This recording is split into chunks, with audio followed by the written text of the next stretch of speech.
Right. ఇక తెలుగు రాష్ట్రాల్లో ఏపీలో మరియు తెలంగాణలో పలు చోట్ల ఇక్కడ భూమి కంపించింది. ఇదే అంశంపై మనతో మాట్లాడడానికి పూర్ణచంద్రరావు, ఎన్జీఆర్ఐ భూకంపం అధ్యయన విభాగం అధిపతి, మనతో మాట్లాడడానికి రెడీగా ఉన్నారు. నమస్తే అండి. నమస్కారం అండి. అయితే ఇటు చూస్తే తెలుగు రాష్ట్రాల్లో కొన్ని చోట్ల ఇటు ఎర్త్క్వేక్స్ వచ్చాయి వాళ్ళ. సో దీనికి కారణాలు ఏమై ఉండొచ్చు అనుకోవచ్చు, ఇది దేనికి సంకేతం అనుకోవచ్చండి? ఈ రోజు ఉదయం వచ్చినటువంటి భూకంపం ఇది కొంచెం మ్యాగ్నిట్యూడ్ పెద్దది అనమాట. 5 magnitude above 5 magnitude. And usual గా తెలుగు రాష్ట్రాల్లో అంత పెద్ద భూకంపాలు జనరల్ గా రావు. గతంలో మనకి వచ్చినవి కూడా 5.7, 5.4 ఆ రేంజ్ లోనే ఉంది. ఇది ఏరియా ఏంటంటే కొంచెం గోదావరి రివర్ బెల్ట్ కి దగ్గరలో ఉంది.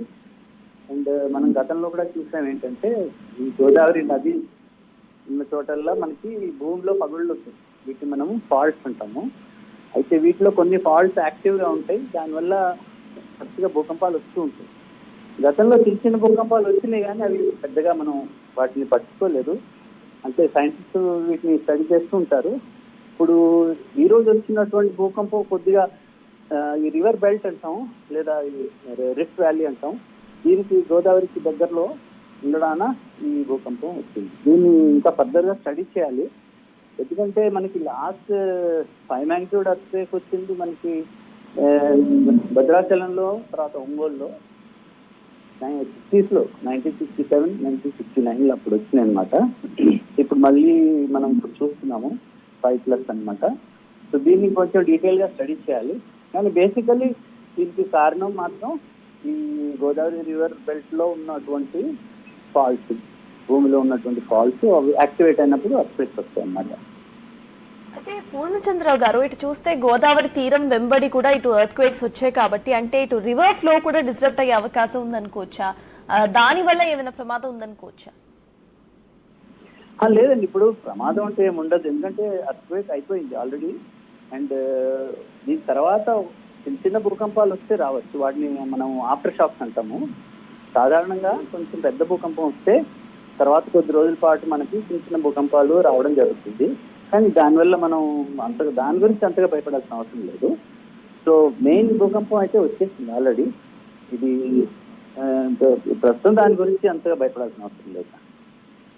ప్రజెంట్ మనం చూస్తే 5.3 తీవ్రతతో ఇక్కడ భూమి కంపించినట్టుగా తెలుస్తోంది. అయితే 10 seconds ఎర్త్క్వేక్ అనేది ఫీల్ అయ్యారు జనాలు. అంటే 10 seconds అనేది ఎక్కువసేపు అనుకోవాలా అండి, లేకపోతే ఫైన్ బెటర్? అంటే నెక్స్ట్ టైం కూడా ఇటువంటి సిచ్యువేషన్స్ వస్తే ఎటువంటి జాగ్రత్తలు తీసుకోవాలని చెప్తారు? ఫస్ట్ ఆఫ్ ఆల్ భూకంపం పెద్దదైనప్పుడు భూకంపనం అనేది ఎక్కువసేపు ఉంటుంది. సో చిన్న భూకంపం అయితే చాలా తక్కువసేపు ఉంటుంది అనమాట. సో అందుకని ఇంత డ్యూరేషన్ ప్రజలు ఫీల్ అవ్వడం జరిగింది. So because it is magnitude 5+. అది బేసిక్గా అదే కారణం.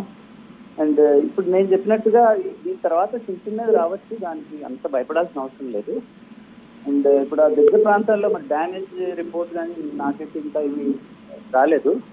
సో నేను అనుకోవడం 5 magnitudeకి పెద్ద డ్యామేజ్లు ఉండకపోవచ్చు.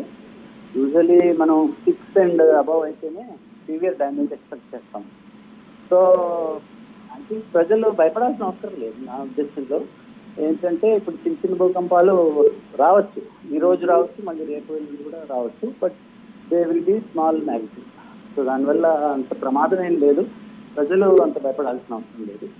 ఒకవేళ అత్యంత దగ్గరలో ఎవరికైనా ఇంటికి ఏమైనా ఫాల్ట్ ఫ్రాక్చర్స్ కానీ ఏమైనా అయినట్లయితే అధికారుల నుంచి ఇన్ఫార్మ్ చేసి వస్తాం.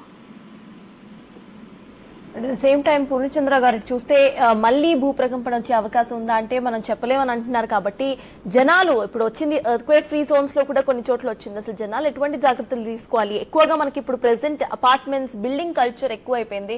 సో వాళ్ళు అంటే తొందరగా బయటికి రావటం అది అసాధ్యం కాబట్టి వాళ్ళు ఎటువంటి జాగ్రత్తలు తీసుకోవచ్చు అంటారు? బేసిక్ గా ఏంటంటే మన తెలుగు రాష్ట్రాలు కంపారిటివ్లీ సేఫర్ జోన్స్ లో ఉన్నాయి. సో ఇప్పుడు compare with northern India, especially Himalayan belt దగ్గర, అలాగే నార్త్ ఈస్ట్ ఇండియా, అవన్నీ చాలా హై హెజార్డ్ లెవెల్స్ అన్నమాట. అంటే అక్కడ మీకు 7, 8 magnitude కూడా రావచ్చు. వేరే తెలుగు రాష్ట్రాల్లో మనకి అంత పెద్ద భూకంపాలు వచ్చే అవకాశం లేదు. సో ప్రజలంతగా భయపడాల్సిన అవసరం లేదు. కాకపోతే బిల్డింగ్ కన్స్ట్రక్షన్స్ మాత్రం మనం కరెక్ట్గా చేసుకోవాలి. చాలా మంది ఏంటంటే ఇప్పుడు usage of cement and bricks కానీ సరిగా చేయకపోవడం వల్ల కూడా ప్రాబ్లమ్స్ వస్తున్నాయి. సో గైడ్ లైన్స్ ఫాలో అయ్యి ప్రాపర్గా బిల్డింగ్ కట్టుకుంటే చాలండి. నాకు తెలిసి ఈ పాటి భూకంపానికి అంత ప్రమాదాలు మనకి ఉండవు. సో బేసిక్గా కన్స్ట్రక్షన్ ప్రాక్టీస్ సరిగ్గా ఫాలో అయితే I think will be safe. రెండు తెలుగు రాష్ట్రాల్లో కూడా అండి అసలు ఎర్త్ క్వేక్ జోన్స్ ఎక్కడున్నాయి? ప్రెసెంట్ వచ్చిన భూకంపాలు ఈ ఎర్త్ క్వేక్ జోన్స్ లోనే వచ్చాయా, లేకపోతే ఎర్త్ క్వేక్ ఫ్రీ జోన్స్ లో కూడా ఎర్త్ క్వేక్స్ వచ్చే అవకాశం ఉందనుకోవచ్చా? సో బేసిక్గా తెలుగు రాష్ట్రాలు జోన్ 2 అండ్ జోన్ 3లో వస్తాయండి. And these are the lowest hazard level actually. So for example Hyderabad అయితే వెరీ సేఫ్, జోన్ 2లో వస్తుంది. ఇప్పుడు areas near the Godavari belt అవన్నీ కూడా కొంచెం స్లైట్లీ హైయర్ హజార్డ్ వస్తుందన్నమాట. అండ్ గతంలో మీకు రీజన్స్ చెప్తున్నాను, భద్రాచలం, వరంగల్ ఈ ఏరియాస్లో కొన్ని అర్త్స్ వచ్చినాయి. 1967లో లార్జెస్ట్ అర్త్ తెలుగు రాష్ట్రాల్లో ఇప్పటికీ లార్జెస్ట్ అర్త్ 5.9 1969లో వచ్చింది. అలాగే ఒంగోలులో కూడా అదే టైంలో ఒంగోలులో కూడా ఒకటి వచ్చింది. And beginning of the 20th centuryలో నాకు 1900 అండ్ సంథింగ్లో విజయనగరంలో వచ్చింది. సో బేసిక్గా ఈ ఏరియాస్లో కొంచెం slightly bigger aspects can be expected అనమాట. అంతకు మించి ఎప్పుడు రాలేదు మనకి. 5+ మాత్రమే మనం తెలుగు రాష్ట్రాల్లో ఇంత ముందు చూద్దాం. Right, thank you so much Purnachandrarao గారు. సో చూస్తే రెండు తెలుగు రాష్ట్రాల్లో కూడా భూమి కంపించింది. ఇటు 10 సెకండ్ల పాటు 5.3 నుండి 5.6 తీవ్రతతో రెక్టార్ స్కేల్ పై భూమి కంపించిన తీవ్రత అయితే నమోదైంది. అయితే భూమి కాసేపే కంపించినా కూడా చాలా వరకు ఎర్త్ క్వేక్ ఫ్రీ జోన్స్ లో కూడా భూమి కంపించడంతో ప్రజలు భయాందోళనకు గురయ్యారు. కొంతమంది ప్రజలు భయంతో బయటకు పరుగులు తీశారు. సుమారు 7:30 టైంలో భూమి